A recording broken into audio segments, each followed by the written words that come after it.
माम को बहुत बड़ी जो है वो खुशखबरी मिलने वाली है, लेकिन सारा जो इल्ज़ाम होगा ये जो है वो आ जाएगा महाम के ऊपर, और रमशा और महाम के बीच में जो नफ़रतें हैं इससे जन्म लेना शुरू हो जाएंगी, और इन दोनों का जो घर होगा एक न एक दिन हमेशा के लिए जो ख़त्म हो जाएगा, ये टूट जाएगा।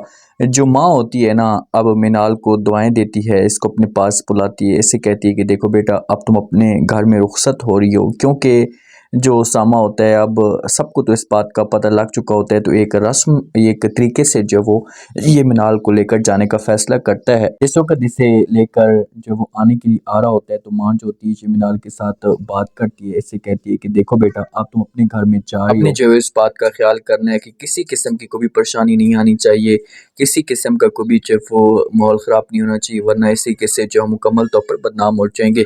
तो आगे से जिस वक्त ये बात मिनाल सुनती तो अपनी माँ को जवाब देगी, बोलेगी कि माँ जी, आप इस बात की टेंशन बिल्कुल भी ना लें।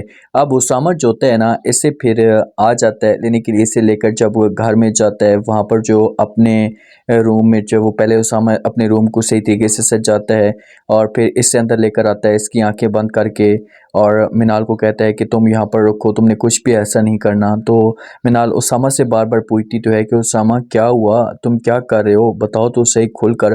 तो उसामा जो होता है ये कहते हैं कि अच्छा रुको तो सही, मैं आपको सरप्राइज़ देता हूँ। तो वहाँ पर फिर फ़ौरन वो उसामा जो होता है ये लाइट ऑन करता है, एक बड़ा सरप्राइज़ जो होता है इसे मिनाल को दे देता है। जब मिनाल जब वो आंखें खोलती है तो मिनाल के माथे के ऊपर, इसकी आंखों सामने जो फूल चारे होते हैं, तो इसके चेहरे के ऊपर मुस्कुराहट आ जाती है, खुश हो जाती है। लेकिन अब देखिए कि उसामा तो आज भी इसके साथ मोहब्बत करता है, उसामा के दिल में तो आज भी इसके लिए किसी किस्म की कोई ऐसी बात नहीं है, लेकिन जो मिनाल ने किया और आगे जाकर ये कुछ करेगी ना, तो इस तरह से उसामा को बहुत ज़्यादा जो वो तकलीफ़ होनी है कि यार इसके लिए मैं अपना सब कुछ कुर्बान कर चुका हूँ, और इस बंदे को जो वो किसी किस्म की कोई टेंशन तक नहीं हो रही। अचानक से जो है ना, महाम की तबीयत ख़राब हो जाती है।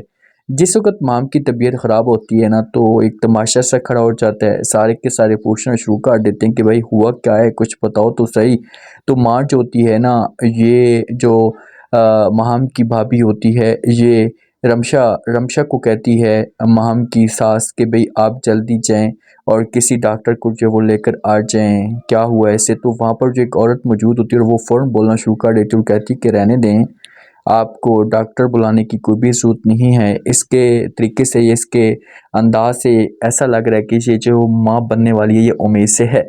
तो जब ये बातें यहाँ पर रमशा सुनती तो ये बड़ी शॉक्ड हो जाती। अब यहाँ पर इन दोनों के बीच में इस पॉइंट पे लड़ाई हो सकती है। रमशा अगर नेगेटिव सोच रख सकती है ना, तो रमशा के दिल में जो वो महाम के लिए नफ़रत पैदा होगी कि भाई इसने कुछ ना कुछ ऐसा किया है, ऐसा डसा है मुझे जिसकी वजह से सब कुछ हुआ है। तो आप लोग इस बारे में क्या कहते हैं? क्योंकि इन लोगों को खुद पता है कि भाई महाम का हस्बैंड बिलाल जो है वो कभी भी बाप नहीं बन सकता, कभी भी वो औलाद पैदा नहीं कर सकता। तो रीज़न क्या है? तो आप लोग इस बारे में क्या कहते हैं कि नेक्स्ट एपिसोड में क्या तमाशा लगने वाला है?